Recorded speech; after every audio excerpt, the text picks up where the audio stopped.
Ladies and gentlemen, it's a pleasure for me to welcome you to this very special session with a very dear friend of the American Jewish Committee, Kyriakos Mitsotakis, the distinguished Prime Minister of Greece.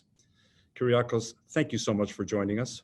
It's a real pleasure, David. It's great to see you again, even if it has to be virtually on screen. I know how much you've done to promote friendship between Greece and Israel and strengthening the ties between Greece and the American Jewish Committee. And it's always a pleasure to talk to you. And really, I'm very, very grateful for everything you've done. Well, this has been a dream of ours for decades, as you know, going back to the 1980s, when the relationship between Greece and Israel, or for that matter, Greece and the United States, was not all that it should have been, we believed. And joining together with our Hellenic American friends, including people like Paul Sarbanes and Andy Athens and Andy Manitos and others, we began to see this dream unfold. And the first author was your father, Konstantinos Mitsotakis. What motivated him to change the relationship between Greece and Israel? Well, I'm glad you bring this up, and there is a very interesting historical connotations related to the fact that exactly 30 years ago, my father, who was then Prime Minister of the Hellenic Republic, officially recognized the State of Israel, and we were the last European country to recognize Israel. And my father, while he was still in opposition, had made a pledge to rectify that. And he actually took the decision literally 10 days after he was sworn into office. And I will be going on my first official trip to Israel in a few days, literally exactly 30 years after this announcement. But I think it was very obvious to my father that at the time there was a significant imbalance in the geopolitical position of Greece vis-a-vis Israel and the Eastern Mediterranean. In general, it was a time when Andreas Papandreou, late Andreas Papandreou, was extremely friendly towards the Palestinian cause, rather anti-American and rather anti-Israeli. And my father, I think, made a very conscious decision that this was not in the geopolitical interests of the country. So he immediately recognized the State of Israel. And ever since, I think the bilateral relationship between Israel and Greece has been moving from strength to strength. And frankly, I think that now it is as strong as it has ever been. So I think it's a good time to take stock of what has happened over the past 30 years, but also to plot a clear course for the future. And this is what I intend to discuss with Prime Minister Netanyahu when I'll be in Jerusalem in a few days. We had the great pleasure, although posthumously 2 years ago in Jerusalem, of honoring the memory of your late father, and you came from Athens to join us for that very special event at another AJC Global Forum, and not a virtual one, but an in-person one. We honor the memory of your father and his courage and vision in what he did.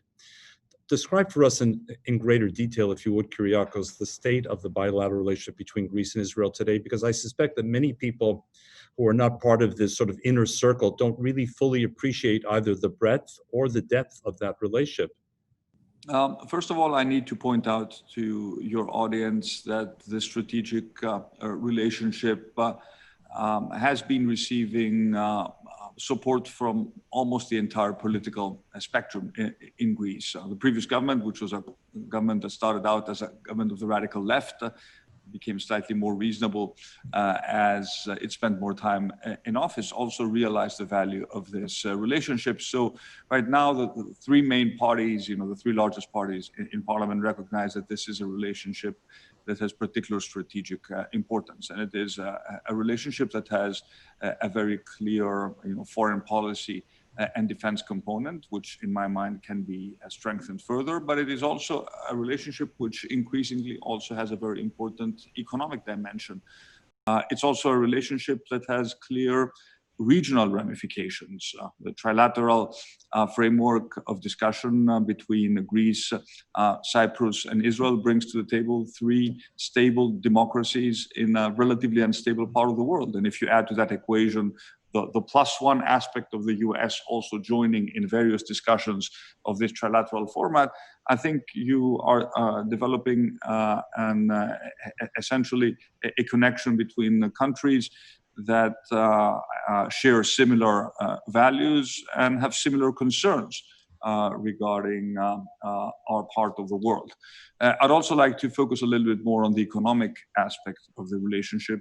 One of the reasons why I am going to Israel right now is exactly to make the point that this relationship needs to be strengthened further. Greece is, obviously we've been struck by the pandemic, as has every single country in the world, but before that we were really on an upward track in terms of our growth potential, and we've made it very clear that we're looking to attract foreign direct investment, in particular from countries in the region. Greece would be the natural entry point for many Israeli companies into the European market, not just because we are very close, but I think because we think very much alike. I always have the feeling that whenever Israelis come to Greece, they very much feel at home, and we feel very much at home when we go to Israel. So I think it is also this connection, this people-to-people connection, which makes this relationship as strong as it is. And I think on the business side, we can do much more. And right now, there are various Israeli companies, important Israeli companies interested in investing in Greece. There are assets that are being sold by the Greek state, defense companies that are being examined by Israeli companies. A lot of interest in real estate, a lot of interest in high tech, a lot of interest in tourism. So I think that if you look at the bilateral, the economic relationship between our two countries, there's so much more we can do. You spawned a lot of questions in my mind, Kyriakos. Let me begin with the Eastern Med, because you described this sort of stable triangle, Greece, Cyprus, and Israel, a relationship that we at AJC have helped to encourage as well over the decades. But it's surrounded by tensions, most especially from Turkey, a traditional source of tension in the Aegean, overflight issues, drilling issues, involvement now in Libya, so across the Mediterranean. Could you describe for us sort of the nature of those tensions and whether you believe that the EU, your fellow EU member states, and the United States are doing enough to both understand and support Greece and Cyprus in this period? Well, first of all, it is, I think, important, and thank you for contributing towards this, that there is a better understanding in the United States regarding the strategic importance of the Eastern Mediterranean.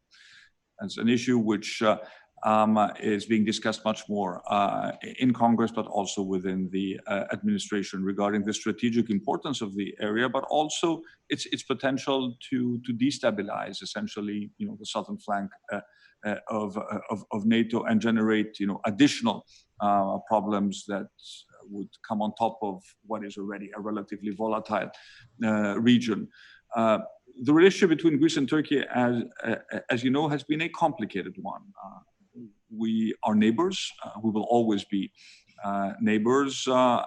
And in principle, there is no reason whatsoever why we should have a particularly difficult relationship with Turkey. I think on the people-to-people level, there's a lot that actually connects us. And when I first met President Erdogan in New York last September, my first meeting as newly sworn in Prime Minister of Greece, I told him, look, I do want to have an honest and open relationship, but it needs to be built on trust. The foundation needs to be respect of international law, and we need to avoid, aggressive behavior that is going to destabilize the nature of the relationship. Unfortunately, this hasn't happened.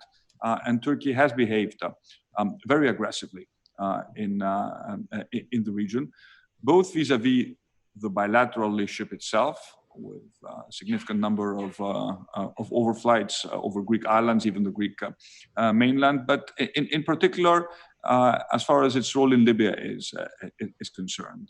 The signing of what we consider to be a null and void memorandum of understanding regarding the delimitation of maritime zones between Libya and Turkey, in our mind, is a direct provocation of Greece, and it clearly challenges our sovereign rights, because essentially what Turkey is telling us is that islands, and not just any islands, I mean, Crete, which is the largest Greek island, essentially has no right to a maritime zone and a continental shelf, which is a completely absurd argument, both in terms of geography, but also in terms of international law. And we've made it very clear that for us, this is a null and void agreement, and that we will protect our sovereign rights should Turkey decide to either send exploratory ships or even more so drilling ships in this region. And of course, we've seen what has happened within the exclusive economic zone of Cyprus, which has been openly challenged by Turkey.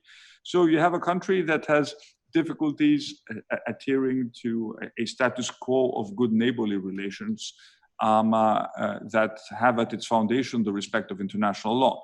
I think within US Congress and in the United States in general, this is something which is more and more appreciated. Greece is a pillar of stability. The Greek-American relationship is as strong as it ever was.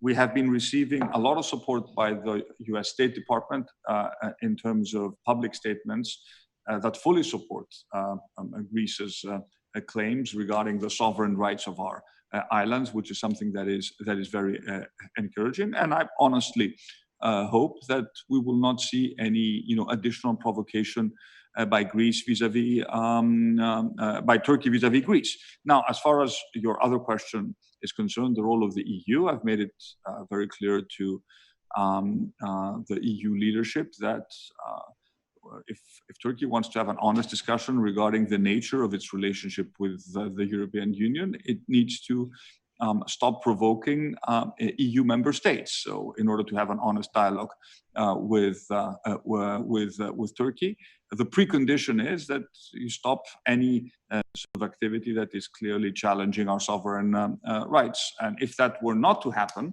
there should be direct consequences vis-a-vis the relationship between the European Union and Turkey. So this is not just a bilateral issue. Of course, there are bilateral aspects that need to be resolved, but it's also an issue that directly affects the European Union, because when Turkey is challenging our sovereign rights, it is challenging the sovereign rights of an EU member state. Or when it is threatening to send migrants and refugees across the Greek border, it is sending migrants and refugees into EU territory.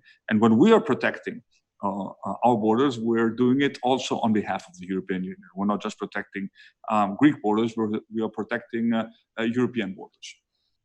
So if I'm hearing you correctly, Kyriakos, as much as has been done in Washington and Brussels, do I hear you saying that more can and should be done vis-a-vis policy towards Turkey in addressing these very serious, even threatening issues? I think these are very serious and very legitimate concerns that need to be raised in Washington and in Brussels. And again, no one. What I'm advocating is a policy that has both a carrot and a stick element. We want a good relationship with Turkey. The EU wants a good relationship with Turkey. The EU is Turkey's largest trading partner. And we can come up with a win-win solution, but not under these conditions, and not under a reality where Turkey is trying to become sort of a regional policeman at the expense of the strategic interests of other important countries in the region. Israel, Egypt. Egypt is a country that is much more directly affected by what is happening in Libya than we are. So the security concerns of the other important players in the region also need to be taken into consideration. So as we see it in the Eastern Mediterranean, there are two pathways. One is a pathway towards progress and greater cooperation. We spoke about Greece, Cyprus, and Israel. We could add Egypt to the equation in some respects, the other members of the East Med Gas Forum. And we see, in some respects, looking long-term, Kyriakos, planting the seeds for some kind of sort of regional cooperation in a sense, modeled on the European example of the 1950s of the coal and steel community. On the other hand, we see the regional disruptors, principally Turkey, but some other actors in North Africa.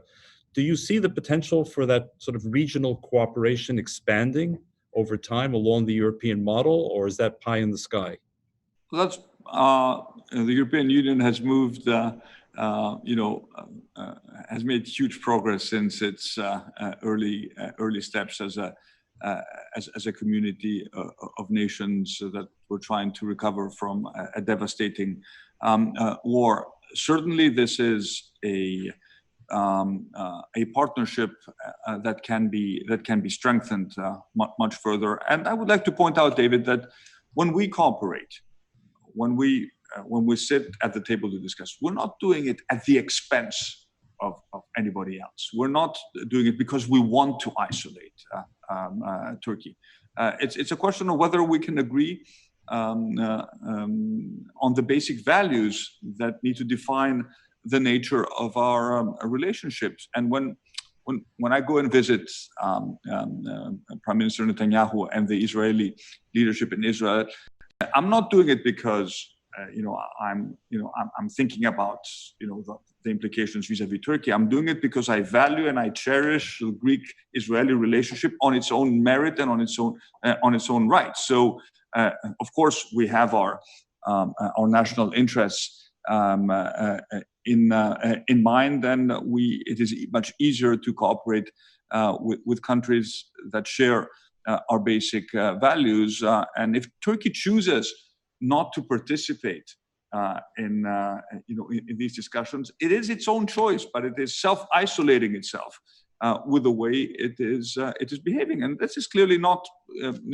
I don't think it's in Turkey's long-term interest. It's not what Greece desires. No one desires any sort of direct confrontation with its neighbors, but Turkey needs to be fully aware that we will do whatever is necessary to protect our sovereign rights and, of course, build all the necessary alliances to support us in this effort.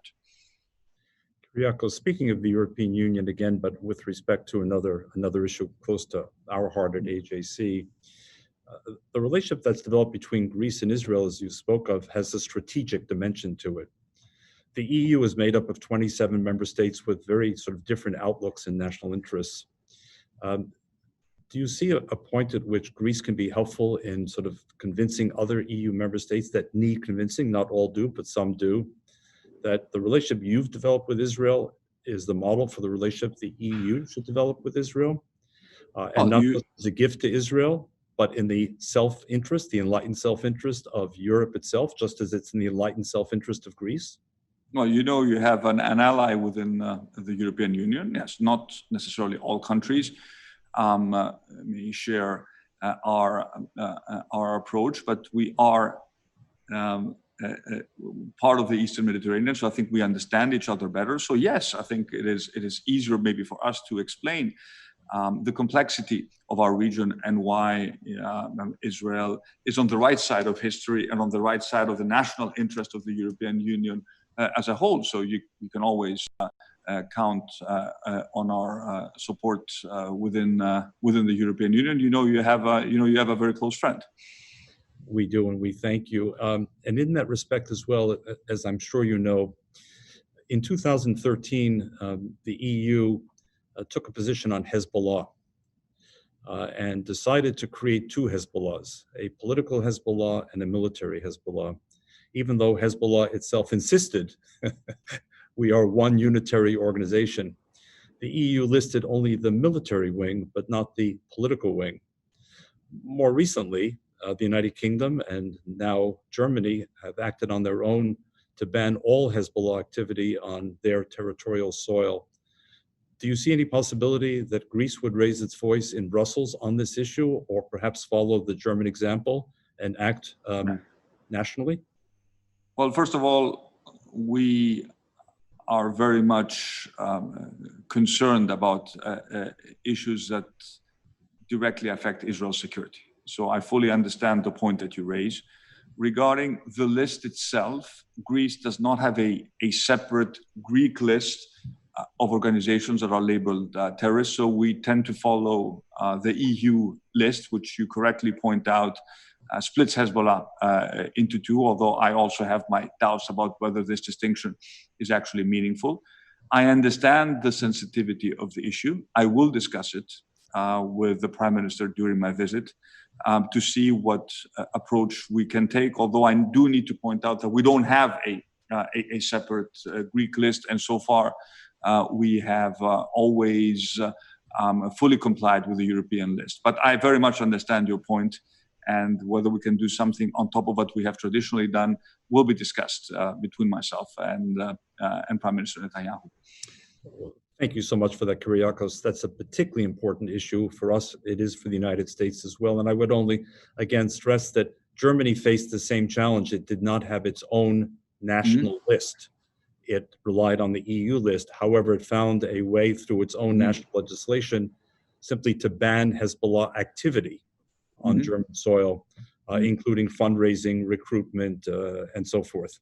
Let me ask you this as well, Kyriakos. There are few countries in Europe that suffered as much at the hands of the Nazis during the Second World War. The devastation wrought on Greece was profound in every respect. The Jewish community, but the country as a whole, I believe 10% or more of the country perished. The famine, the destruction, as well, of course, as the valiant resistance, which Winston Churchill so frequently spoke about. That made it surprising for us that some years ago, this Golden Dawn party emerged as a kind of modern neo-Nazi version in Greek politics. It seems to have now declined in popularity. To what degree is it still a factor in Greek politics? And more broadly, how would you assess anti-Semitism today in Greece? Greece went through a very turbulent period over the past decade.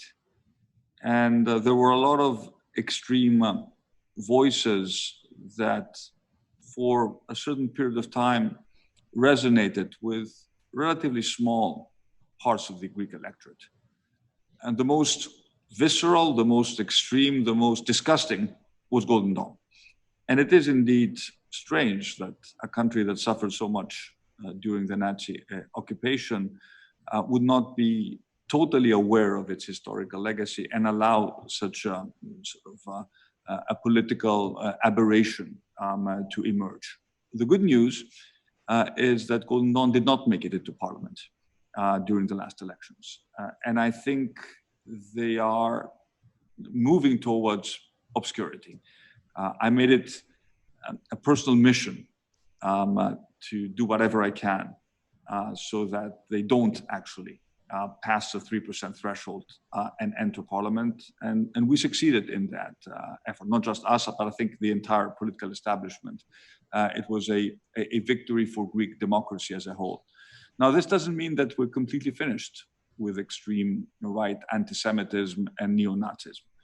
I'm very concerned that this phenomenon could always try to re-emerge. So we need to be very vigilant.